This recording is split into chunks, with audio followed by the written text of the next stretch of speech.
The most important thing to remember about the Minnesota Long Goodbye is to start early, hours before you climb in the car and drive down the road toward home.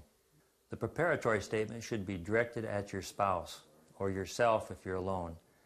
In the initial departure stage, never speak directly to the host.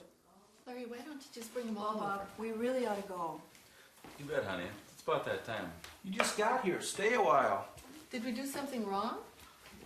You'll be offered another cup of coffee and a couple of bars. Go ahead and eat, let your food settle, and then make a half-hearted lunge from your seat. At this point, you may speak directly to your host. Well, it's past our bedtime. We really gotta go. Are you kidding? The news just started. Watch the 10 o'clock news and the weather forecast. Plenty of sunshine through today with seasonal temperature. This is it. We need to be on our way. Why don't you just stay overnight? I hate to see you out on the road this late. We have plenty of room and you can leave right away in the morning after breakfast. No, we couldn't do that. There's a double bed in the attic nobody's using. Yeah, but then you'd have more sheets to wash. We couldn't do that to you. You'd be fresher in the morning. Since you'll be staying tonight, you might as well have another sandwich and watch Johnny Carson. Kids have been together, too. The next day after breakfast, the goodbye process continues. The coats are still in the closet and the guests are still on the couch. Well, I think maybe we're gonna head out now then. Well, what's the hurry? You're not going to get out of here unless you have a little lunch. The next stage of the long goodbye takes place near the door. The guests have their coats on and the hosts will soon follow them right out to the car. Okay, we're leaving now.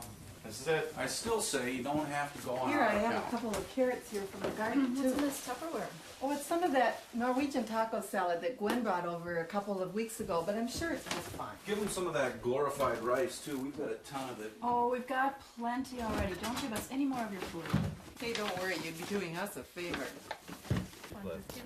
You'll now enter stage 3, which takes place just outside the house. Your hosts will follow you to the car. Well, do you have everything then? Yeah, I think so. We'll get it next time if we don't. Okay. Don't you think this tire looks a little low, Bob? I don't know if I drive with a tire like that. I don't know. In the finale of the long goodbye, the departees are in the car and the hosts are at opposite windows, bent over. The motor is running. Myself. Oh, I never had any trouble with them. Nice smooth ride and all that. Yeah, Thanks for everything. no problem. Right. Hey, Bob, you hear that? Call us when you get there, okay? What's that ticking noise?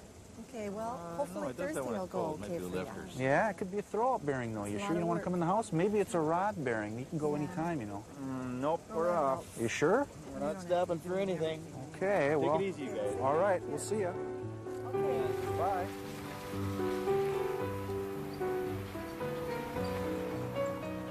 As you pull away, your hosts will wave. You should wave back. And continue to wave until you can no longer see each other. A couple of toots on the horn are optional, but always in good taste and appreciated.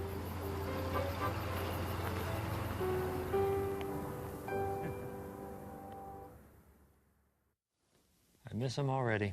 And that old green Merc, too. I hope they come back soon. Well, this is the way it ends, folks.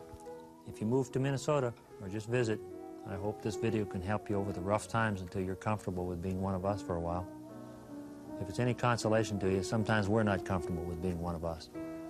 But we could do a lot worse, and so could you. Whatever.